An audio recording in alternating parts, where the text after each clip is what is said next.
নির্ধারিত সময়ের মধ্যেই জাতীয় স্টেডিয়ামে হাজির ভুটানের টিম বাস।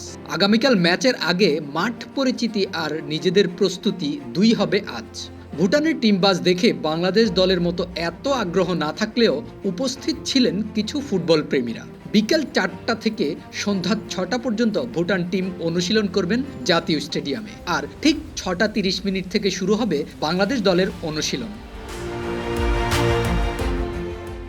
টিম বাস স্টেডিয়ামের সামনে আসতেই এক এক করে সব খেলোয়াড় নেমে এলেন বাস থেকে। 10 তারিখ সিঙ্গাপুর ম্যাচের আগে ভুটানের সাথে খেলা টাইগারদের জন্য নিজেদের সেরা প্রস্তুতি নেয়ার মূল মঞ্চ। কোচ কাবরেরা হয়তো ঠিক করতে চাইবেন নিজেদের বেস্ট কম্বিনেশন কি হবে। কাল সমিত থাকবেন না। সিঙ্গাপুর ম্যাচে সমিত আসলে কে বাদ যাবেন তাও থাকবে হিসেবের খাতায়।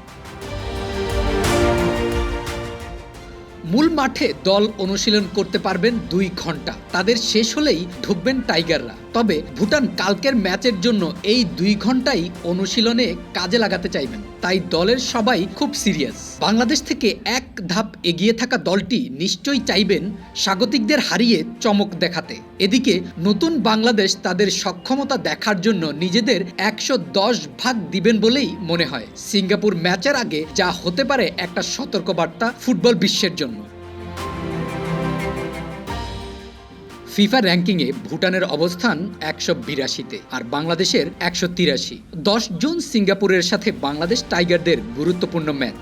তার আগে ভুটানের সাথে এই প্রীতি ম্যাচের আয়োজনের পরিকল্পনা কোচ হাবিয়ের কাবরেরার। ভুটান মাঠে এসেই নিজেদের প্রস্তুত করতে ব্যস্ত হয়ে পড়েছেন।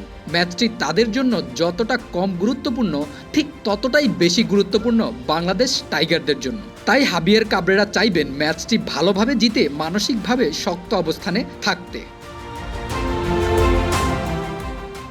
ভুটান নিজেদের ঝালিয়ে নিচ্ছেন।